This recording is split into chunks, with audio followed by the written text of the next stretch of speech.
Good morning.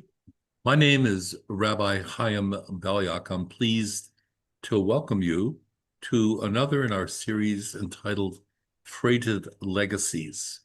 This is a program of the Progressive Jewish community that is in Poland and is supported by the American Friends for Jewish Renewal in Poland. We're very pleased today that our guest is in many ways a person who is a part of our community and is a person who is well known to many of you. But also we've never had a chance to have a sit down to meet Rabbi Mati Kirschenbaum.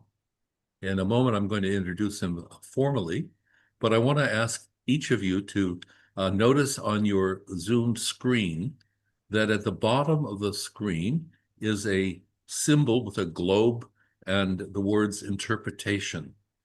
Please take a moment to come to that screen and press English or Polish, depending on whatever the language is that you are most comfortable in. That's the language you'll be hearing today. And because this is a program where we're encouraging Poles and Polish Jews, as well as Anglophones, people throughout the English world, to hear Rabbi Mati, who serves a congregation in Fullerton, California. That's in the famous place known as Orange County. Rabbi Mati's congregation is called Cold Tikvah. It's a very... Temple Beth Tikvah. Say again, please. Temple Beth Tikvah. Temple Beth Tikvah, excuse me. Temple Beth Tikvah. I apologize, Temple Beth Tikvah. It's a very illustrious congregation, and I've been privileged to follow its development from its inception with Rabbi Chaim Asa, who was the founding rabbi, and its many rabbis. One of the unique features about many of the rabbis, I think all of them, is that each of them has a unique past in another language than English. So the members have had an opportunity to hear the wisdom, the teachings of our people in the sonorous languages that are a little bit accented. In any case, I want to go about telling you that the format for today is that we'll be inviting Rabbi Kirschenbaum to share something about his own development and how he chose to become a rabbi, his growing up in Poland, and his education for the Reform Rabbinate. Following his conversation, we'll, of course, be inviting you throughout his conversation to add questions. And at a certain point, we will be inviting people to ask questions of him through chat or the other means you can do so. Let me also add that we are pleased today to have with us Dominika Zakraszewska, Marek Jazowski, Marzena Szymanska. Dominika will be fielding questions that may be coming in Polish, and Marek and Marzena are going to be interpreting this for us. That's the voice that English speakers will be hearing. So let me just add a few more words of background to tell you about Rabbi Kirschenbaum. First of all, he was born in Wroclaw, Poland, one of the areas of Poland that had historically been associated with Polish culture, but was technically annexed to Poland post-World War II. His family, if I remember correctly from stories he's told me, were mostly centered in the Krakow region before the war. And early on, when Mati learned about his Jewish background, he was drawn to various parts of the progressive community.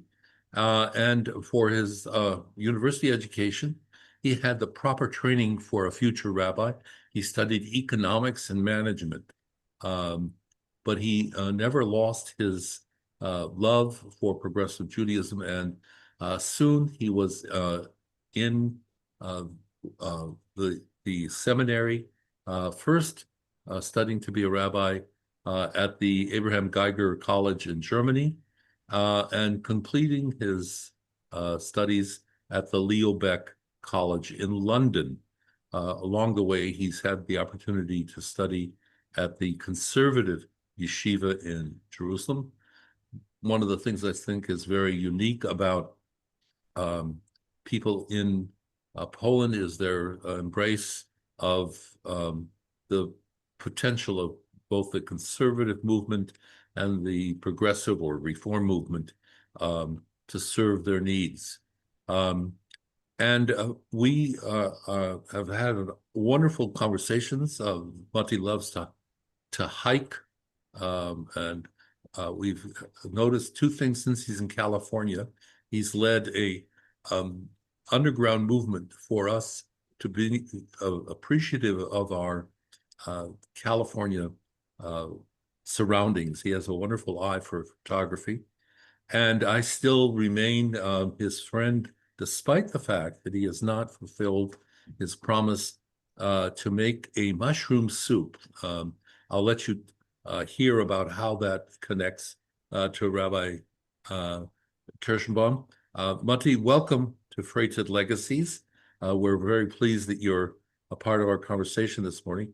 And I could start off by saying, would you like to comment on anything that I said in the introduction? Or would you like to perhaps take this in your own direction?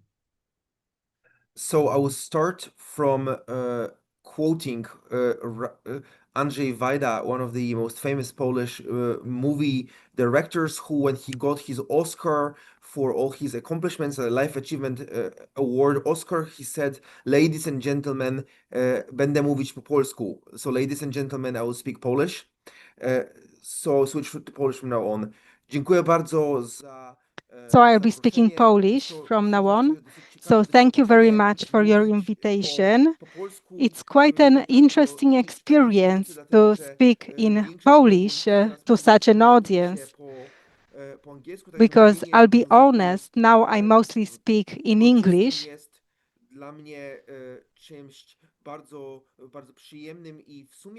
So this opportunity to speak in my mother tongue, it's something very nice and quite rare right now. So Rabbi Chaim introduced me properly, just a small correction. So my family comes from Lublin, not Krakow. So that was in the Russian territories, not Galicia. But other than that, he got everything right.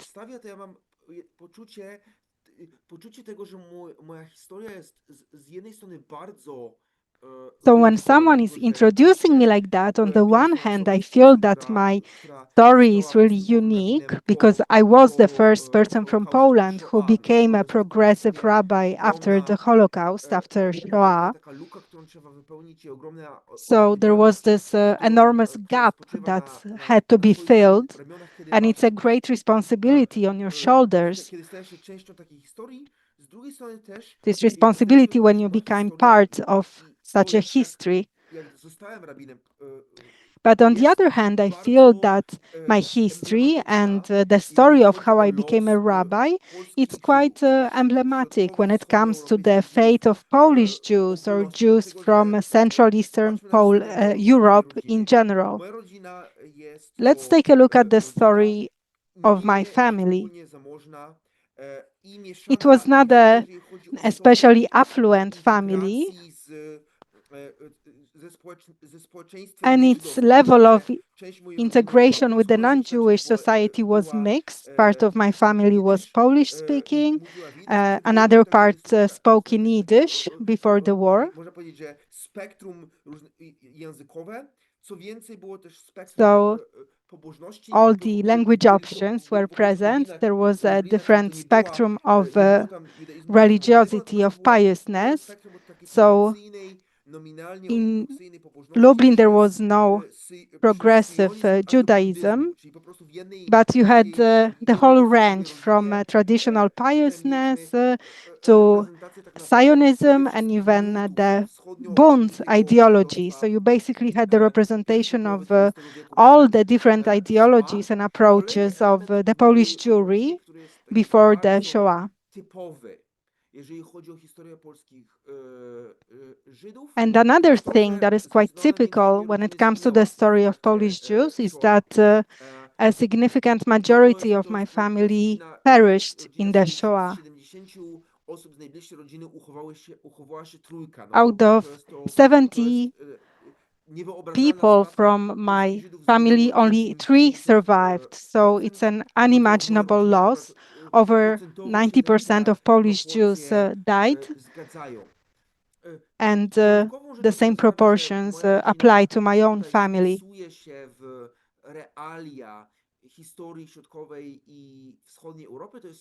So the story is quite typical for the story of Central and Eastern European Jews, is that the Jews did not survive in the place where they originally lived, but in the Soviet Union.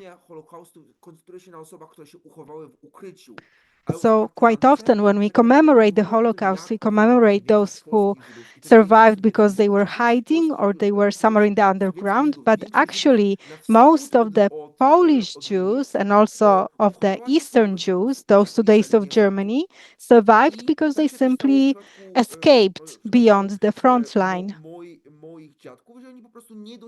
And the same happened to my family. My grandmother never experienced the German occupation because she lived so far east that during the war, my grandmother never met a German because she was in the Soviet zone of influence. And my grandfather did experience the Germans. He was at the border between the German and the Soviet zone at the beginning of the war. He saw what was happening at the German side, and then he had to choose between the devil and the deep blue sea. So he chose the Soviet Union. So he swam through the river that was at the border, even though the Germans were shooting at him as he was swimming through the river Bug. So he chose to escape to the Soviet Union.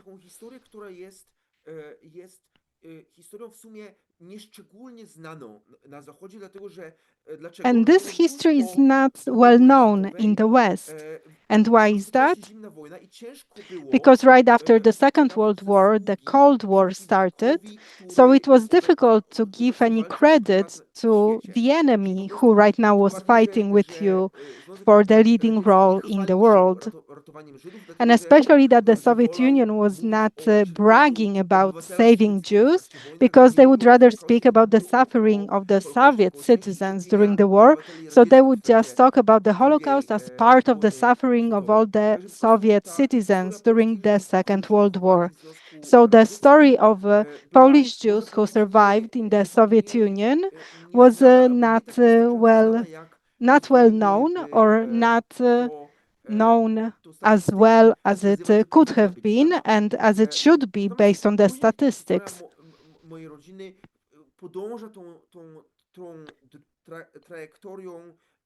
And then the story of my family follows this trajectory that most of the Polish Jews experienced. So Polish Jews, they were Polish citizens, and this is different than the Belarusian and Ukrainian citizens. They were allowed to leave the Soviet Union, so they were repatriated in the 1940s. And then they either moved to Warsaw or they moved to the lands that Poland received from the defeated Germany, the former German land. Right now they are in the western and northern Poland, and before 1945 they were part of Germany. So my family settled in the largest of these cities of the new lands. These are the so-called recovered, reclaimed lands, the western and the northern lands, and then they try to rebuild their life.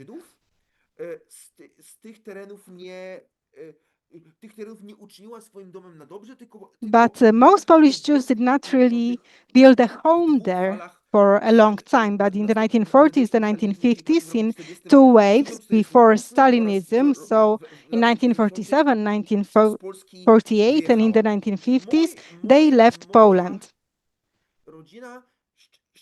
My family did not leave for two reasons.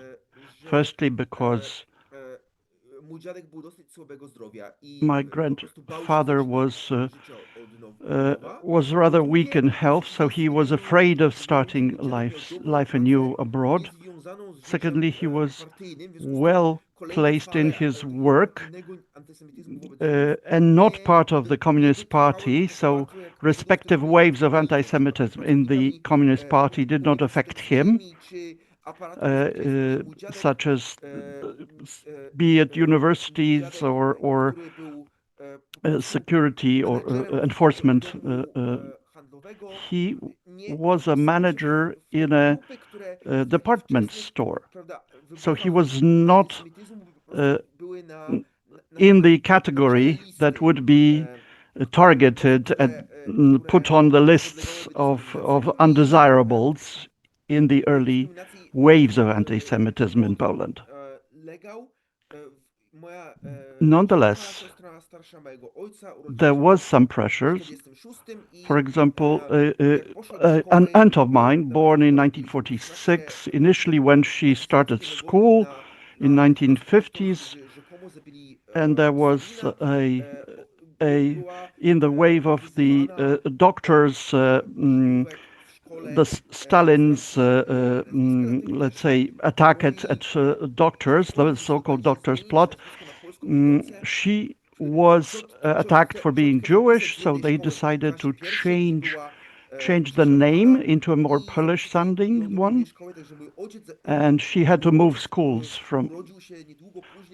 My father was born pretty soon in 55 with a Polish name that they chose. From Kirschenbaum, it was changed into Kwaśniewski, after which my father was of short stature and also of poor health, as my grandfather was. So they never left Poland when the opportunities arose in the Stalinist times. So the windows, and afterwards, a window of emigration closed for an extended period. After 1967, Six-Day War, my grandfather changed. The government of Poland changed their approach to Israel, and in the following year, started blaming Jews for being the leaders of strikes and student revolts, and a massive anti-Semitic campaign blew up in the country, in a sense, which was a classical approach. We have problem, turmoil in the country, let's blame the Jews for this. And this affected my family in a very specific sense. Most of the family were lost their jobs, and this was top down. Jews were not allowed to have any managerial jobs, high-level jobs, university positions. They could sweep the streets or work in manual labor. And there was a pressure to depart. We stayed on in Poland when many Jews left the country. And grandfather had the great luck, by the fact that there was a strong group of people who stood up for him and said, this was department store staff, and they said, we will stand and will not allow anyone to take away his job. So he did not leave. But the period was incredibly traumatic. In case of my family, for example, my father, when he was in his bat mitzvah years, his friends met him every Monday morning with a question, how is it possible that you didn't leave as yet?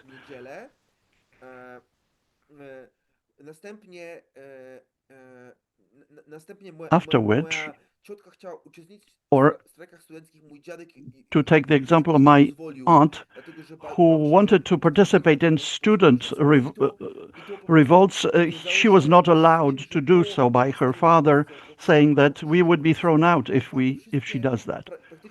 So after 1968, all of the Jewish organizations, except for one organization, were closed down, were delegalized. So, except for a small group of intellectuals meeting in Warsaw,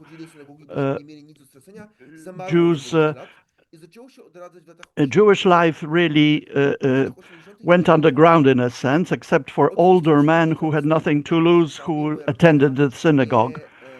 In case of my family,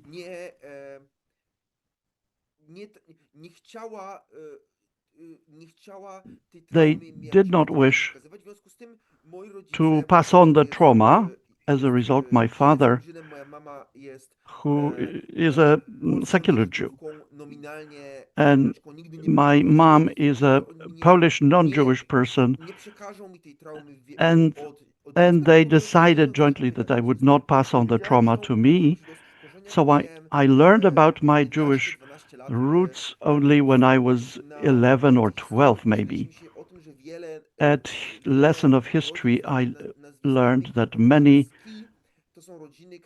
families with SKI ending are noble family, Polish nobility. And I went back home and said, did we own anything as nobles? Because we have this special Polish name. So I expected and anticipated that he would tell me about some illustrious history of the family, and he invited me to sit on the sofa, and in 20 minutes of discussion, I lost my illusions of a manor or a state, and learned about the shtetl life. And he told me this might be a problem. So up until 1990s, anti-Semitism was there in the politics, in the sense that that right-wing circles and then parties have been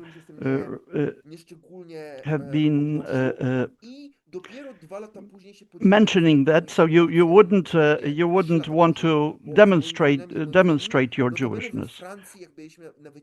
By the way, when we visited France on a summer holiday, outside of Poland, you felt safer in disclosing that part of my identity, and with it in the discussion with the part of the troop, so to speak, of a group that left for that trip, she told me, so am I am also Jewish. So I met people with similar experience then. Later, I engaged in secular Jewish life in a group of teenagers who watched movies together and talked about them, and I read quite a lot about the subject. But frankly, I was not interested in religion, firstly because in Wrocław, this was not, there was only an Orthodox synagogue, plus I was a gay, and this gay person, and I felt that I would not be particularly accepted. But then I went to Warsaw to continue my studies, and I really became part of the Jewish community, became part of various Jewish student groups. At the end of my studies, when I studied economics and human resource management, and I became coordinator of a educational group preparing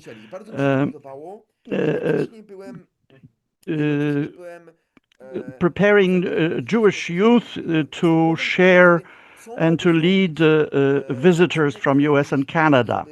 And this was the teacher's training approach, in a sense, or guide training. And then I realized that Jewish community needs rabbis. And I assumed I would not be accepted because my Hebrew was quite weak. I didn't know enough.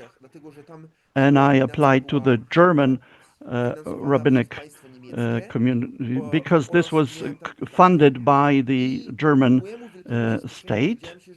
And to my surprise, I was told I was accepted. But I would need to upgrade my German to be able to study in German. And in 2 years, I would need to improve my Hebrew. So in this initial year, I learned about Judaism in English and practical aspects of rabbinical work, and continued studying Hebrew and German as well, so that I could continue to study in German at the university, after which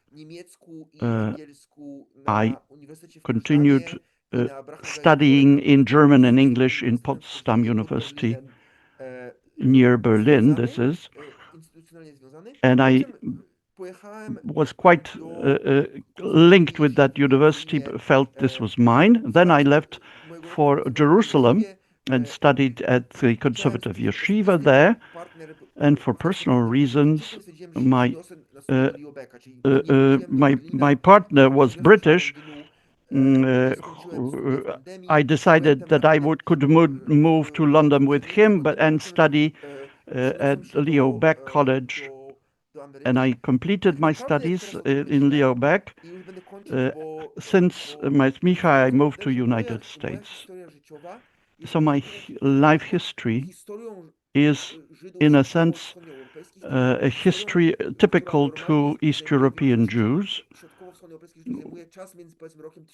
which happens between 1880s until 1945, with this migrations to Germany, then to US. In my life, this happened, but in a matter of one lifetime. So in a sense, I'm doing exactly this. I'm following the same track as German and American Jews and East European Jews did a century ago, over a century, but in a quick step approach.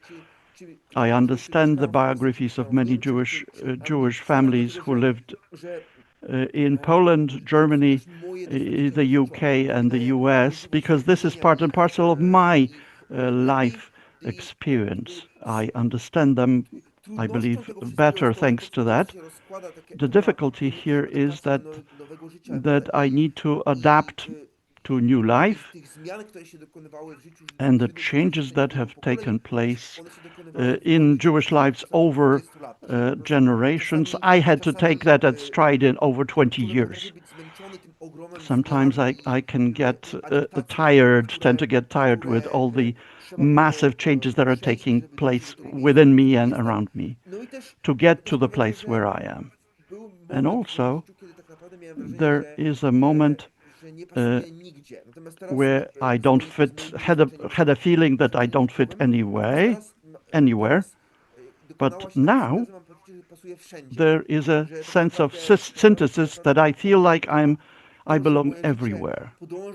My life follows a track or trajectory of East European Jews over the 120, 140 years. I can understand the culture better, more personally better than many people who read about it only or try to find connections in connection to places which Ashkenazi Jews have connections with.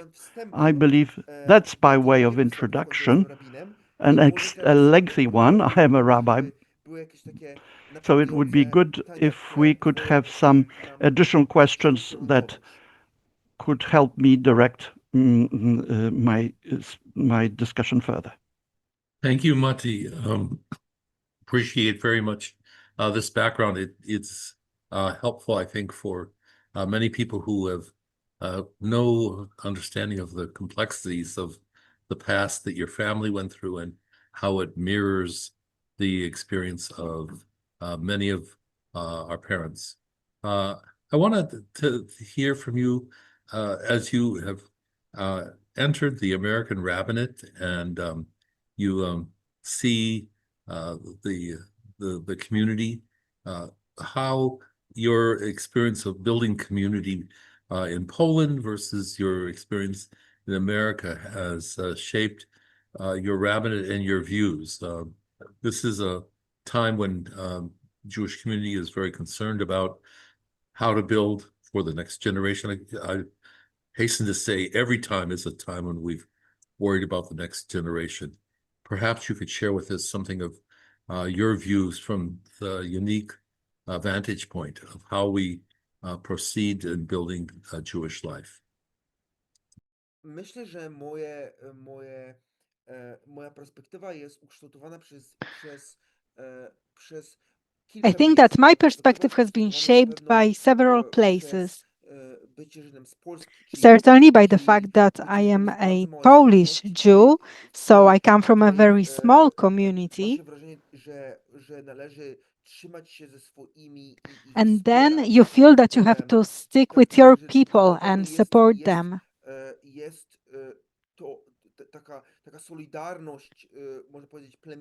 So you feel this tribal solidarity.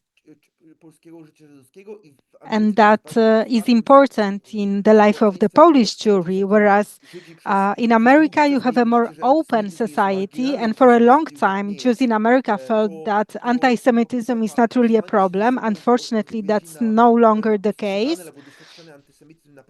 So if you stick together because you feel like you're experiencing anti-Semitism, that does help build a community. But unfortunately, there is another element of this community. It is this heritage of Shoah, and that on one hand motivates Polish Jews to continue their tradition, and German also, generally Jews from continental Europe.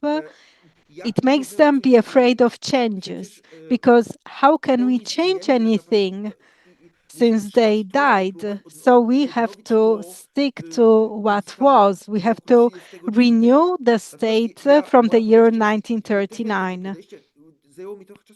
So I also had that approach, and it took me some time to understand that if we allow for Jewish life in Europe to be fossilized, to keep it in the state it was in 1939, then you're actually allowing Hitler to win, because Jewish life in Europe would be naturally evolving. We don't know in what direction, but it would be changing, just like everywhere else, if it wasn't for the Holocaust. So what's important for me, based on the experiences of being a Jew in Europe, in different places, is that you have to give yourself the right, allow yourself to draw on the heritage of the Jewish tradition from before the Holocaust, but don't allow it to be fossilized. Don't think that we are not allowed to change anything because they died. I believe they would want us to carry on the tradition in a way that is open to changes, to life, not to keep it the way it was in 1939. And as to my experiences with the Jews in the US and in England, where Jewish life was not discontinued so traumatically when it continued, then Jews, especially in the United States, were not afraid to adapt their Jewish life to the local situation.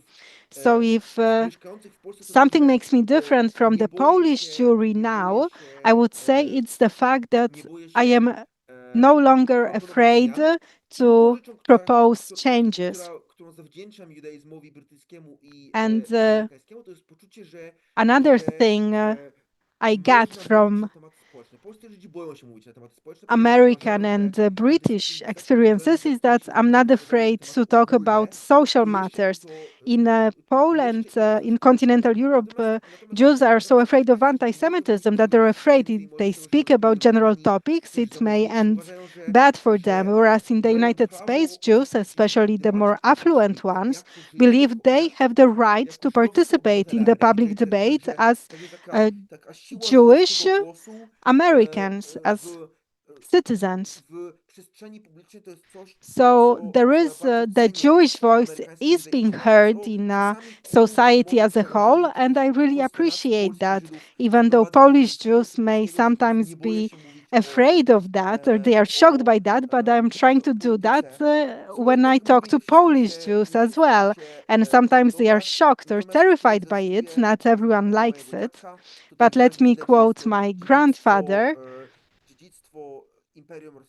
You see that it's a tradition of the Russian Imperium that I'm not a golden coin that everyone was sewing inside their coat. Not everyone has to like what I say.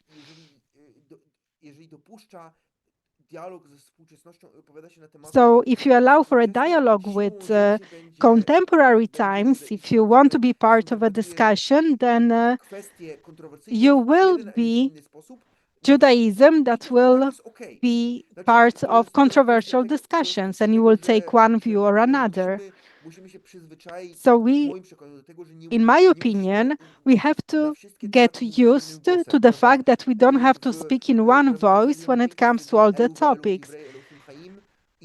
As we read in the Talmud, both this and that are the words of the living God. So it's okay not to agree on everything.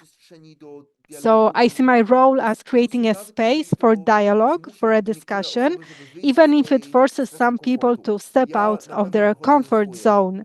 I surely try to step out of my own comfort zone, otherwise I wouldn't be in the place I am now. So there are always controversial issues wherever you live, but I think that certain things have a certain significant place. I want to ask you about the role of Israel in the place of Polish Jews and the role of Israel as you see it in American Jewish life. That's, I think, of concern today as we watch what's going on, but also remember the significance of Israel. So could you share your perspective from how it's developed from your many places and vantage points? So I think that Poland in Poland, myślę, że Polska jest I jest think right now, obecnym in świecie the current żydowskim Jewish world, dużo większą Poland is a większym more konceptem significant niż kraj, w concept którym or mieszka, idea zależy od tego, jak się than liczy, od a 10 do country where you have 30-40 up to tysięcy Żydów czy osób z 40,000 rdzeniem wzrostu, dlatego że Jews, Polska because funkcjonuje Poland naprawdę jako functions as miejsce, a gdzie place wszystkich where 6 obozów all the zagłady było 6 extermination camps were zorganizowane, czyli po prostu located. siłą rzeczy Polska So symbolizuje Poland is zagładę simply i symbolizing taka rola the historyczna Polski w Shoah. związku z tym sprowadza się do tego, do tego jak So the role of Poland comes down to the fact how Jews across the world view the relationship of Jews with other nations. So in Poles, you can say, look, if Jews are not strong, you'll always have Auschwitz, or you can say that you had Jews, there were some problems, but Jews have lived in this country for 1,000 years, and this is the place where Ashkenazi Judaism has developed, where it flourished. So even now, Ashkenazi Jews approach Judaism in the way that it was codified by Rabbi Isserles in 16th century in Krakow. And Ashkenazi Jews are 90% of American Jews. So when it comes to what we do, we are Jews who practice Judaism with certain changes, but the way it was being practiced in 16th century Krakow, even if we are Reformed Jews. So it's very important not to view Poland as this place that lets you feel better about our country at the expense of Poland. So many Jewish anthropologists who talk about visiting Poland, they say that for a long time, many trips to Poland from Israel or from the US functioned like this. Okay, let's go to Poland. Let's see how they hate us everywhere except from Israel and the United States. Then we'll go back to Israel and the United States with the sense that here everything is good. We are two countries where Jews are doing well, whereas everywhere else it's bad. So American Jews must give money to Israel and support Israel, and Israel must be as strong as possible, because otherwise, everywhere else you have Auschwitz. And the price of this way of thinking is a devaluation of life of Jews who live outside of the United States and outside of Israel. And you're viewing their existence as something suspicious or something just temporary. That's one thing. To jest jedna rzecz, a po drugie, moim zdaniem to też in my opinion, it also allowed American and Israeli Jews to get distracted from their own internal problems of their own anti-Semitism or coexistence or the relations between Arabs and Israelis here, because it's much easier to externalize this problem.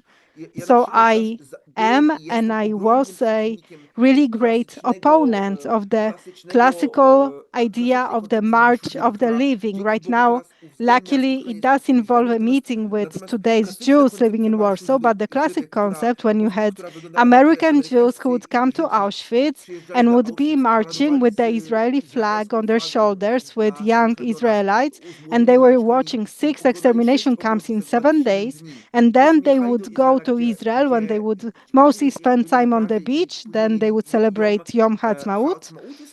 Well, this tells American Jews that everywhere else besides the United States and Israel, you have Jewish death, you cannot live there, whereas American and Israeli Jewish life is without problems. Well, maybe now after October the 7th, maybe you have a more nuanced view of Jewish life, where it says that everywhere from Israel through Poland up to the United States, Jewish life can be met with acts of violence, anti-Semitism, anti-Semitism or even terror.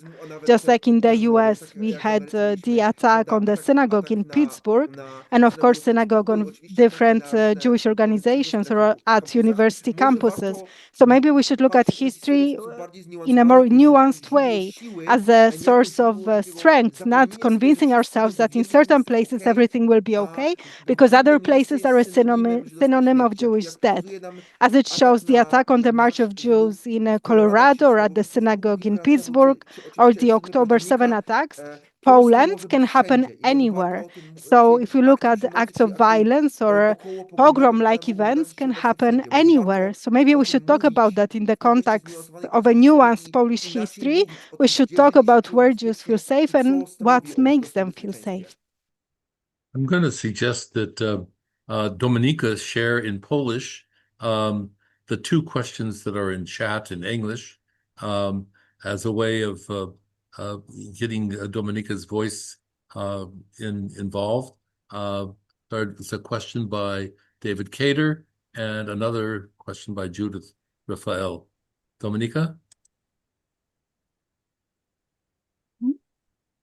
Mamy pytania tylko w języku angielskim. There are only questions in English.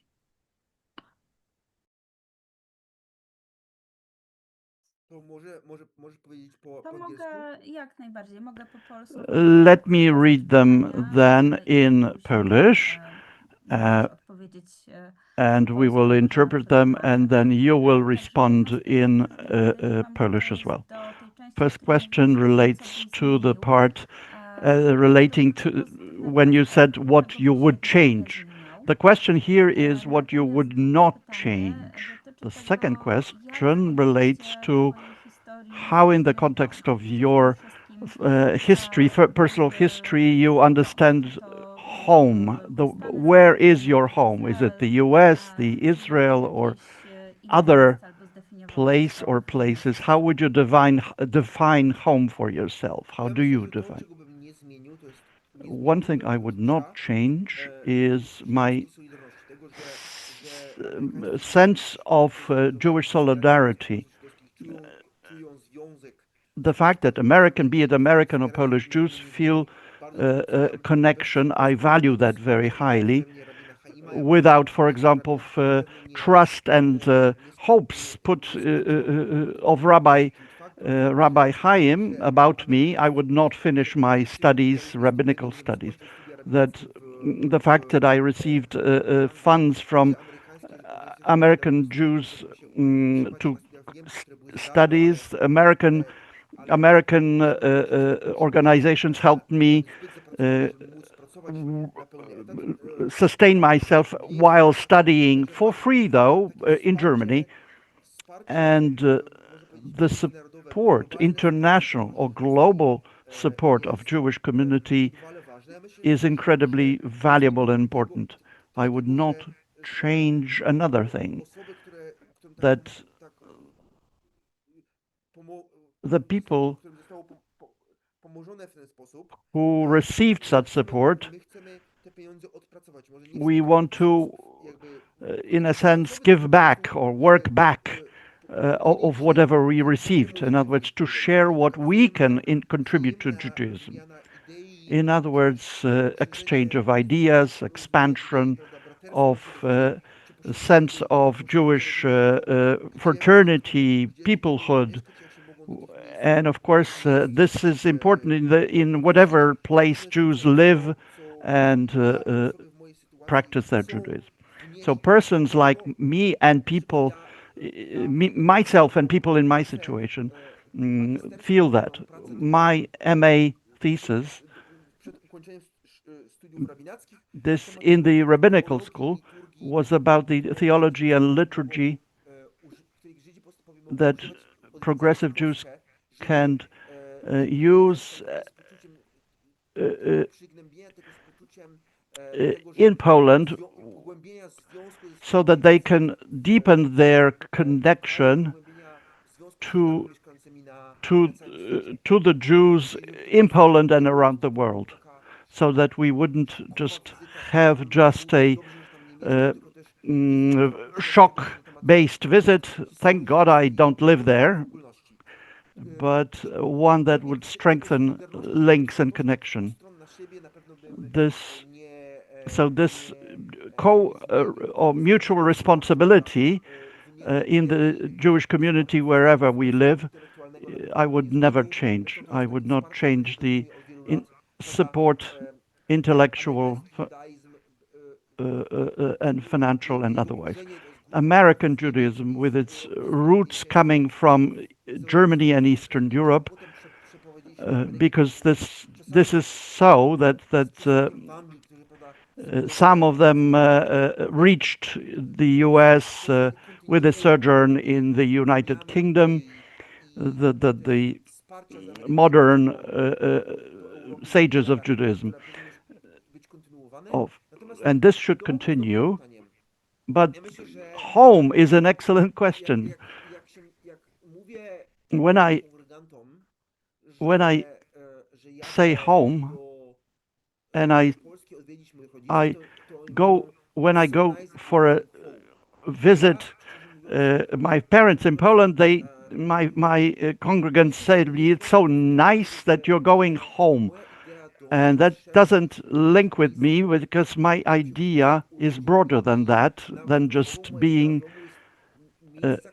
because my idea of home is that of a place that has shaped me for a longer or shorter period of time, but those that have impacted my life. And I have lived in a number of places, not all of them.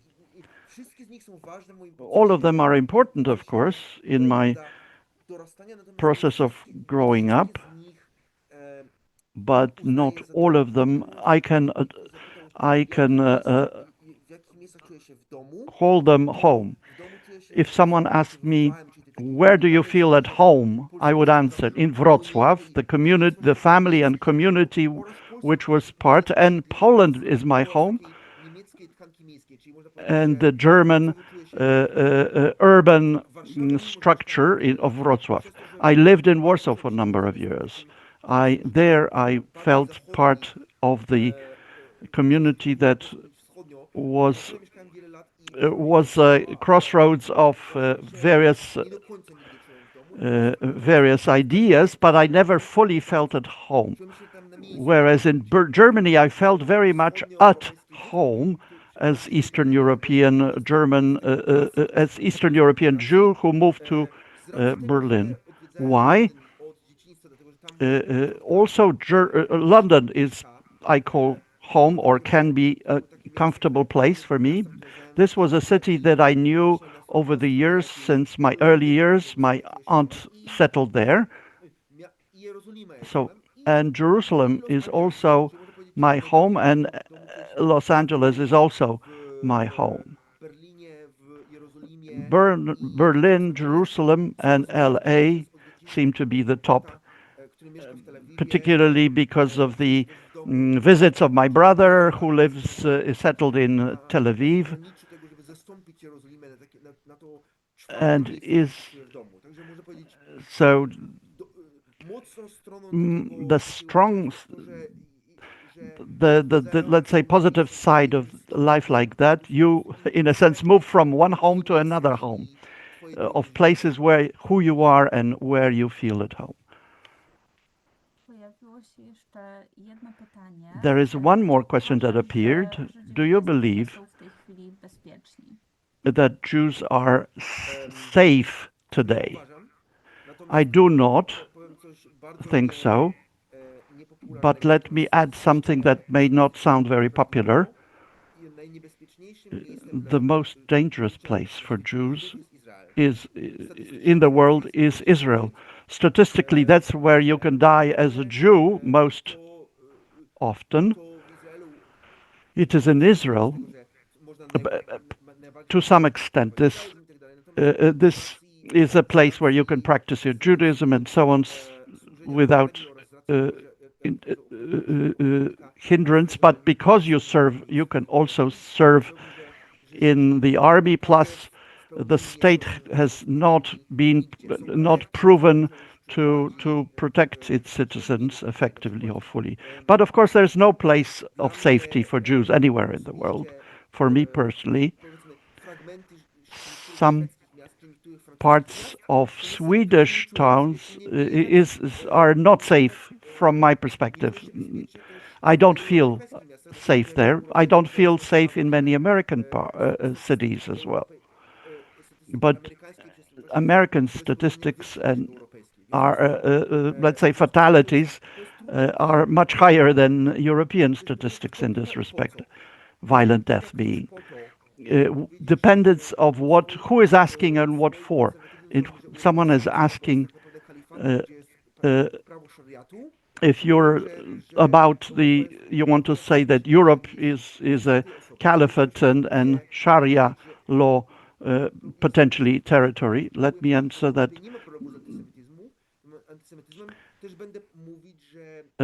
I would not agree, but someone who might say there is no problem in anti-Semitism in Europe, I would not agree.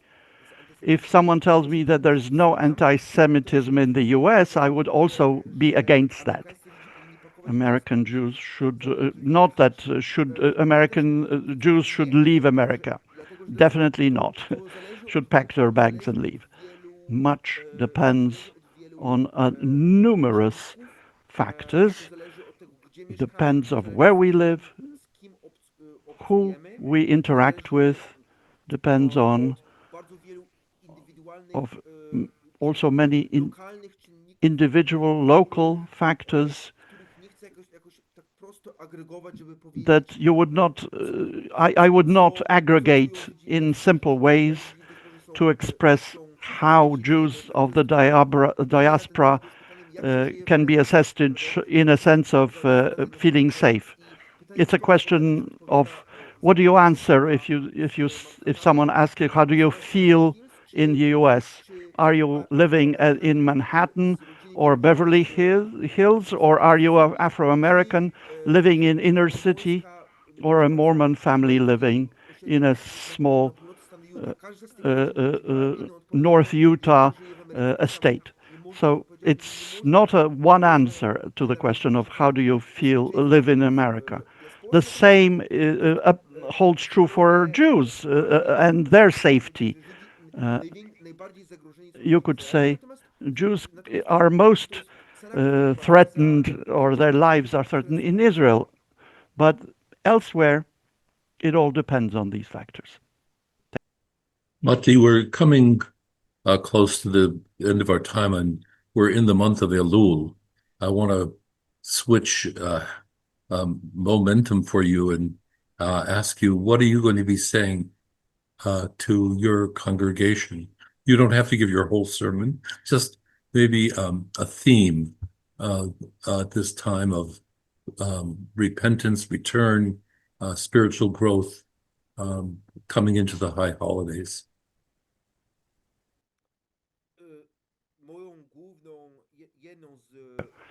One of the messages in the course of the high holidays will be the message of standing with Israel, what that actually means. And that message is as follows. I will be telling them that standing with Israel doesn't necessarily mean acceptance of everything that Israeli government does.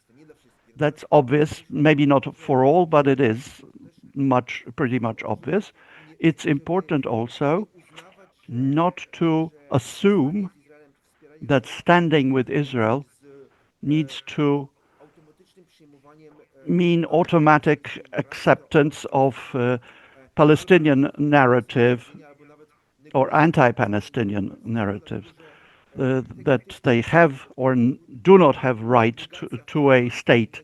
Negation of facts and negation of the fact that the land is a land that has been occupied or lived in by two nations, in spite of Israeli propaganda to the contrary. It will not convince everything, but we will lose the younger generation of Jews if we do not accept that fact for support of Israel, because they have grown in the times of when the school of new Israeli historians who are providing us with more nuanced history. And we understand that history of Israel was not history of purely Jews who were defending and the Palestinians who attacked, but it was a battle over the land. And one of those who lost have the right to narrative of victimhood or hurts, being hurt. They do not have the right to narrative of throwing Jews into the sea, but of claims to living there and deciding about the land as well. Well, Mati, we have just concluded what I hope is the first of many conversations with you. I have enjoyed our friendship, and without being patronizing at all, every conversation that I've had with you has been discovering the enormous complexity and layers of how you have become a Jewish leader in our American Jewish community, and I would dare say in our World Union for Progressive Judaism. The perspective you bring is so important. I want to thank you for spending this time with us. Shortly, we'll have this video up for everyone to see in its English version and in its Polish version. We want to just say that at this point, we want to wish everyone a happy and a healthy new year, which will be celebrated in Poland, in 3 places in the Progressive Jewish community, 4 places in the Progressive Jewish community. We also want to acknowledge that we are going to have our next Freighted Legacy program with a wonderful story of people who are children of survivors, entitled Sons of Survivors, by the editor of Reform Judaism for many years, Aaron Hurt Mannheimer. And the person who he's in dialogue with is another son of survivors, Marty Yura, and their book is entitled Sons of Survivors. It was just released, and we're very excited to be sharing that with the community of people throughout the world as this book has just been released.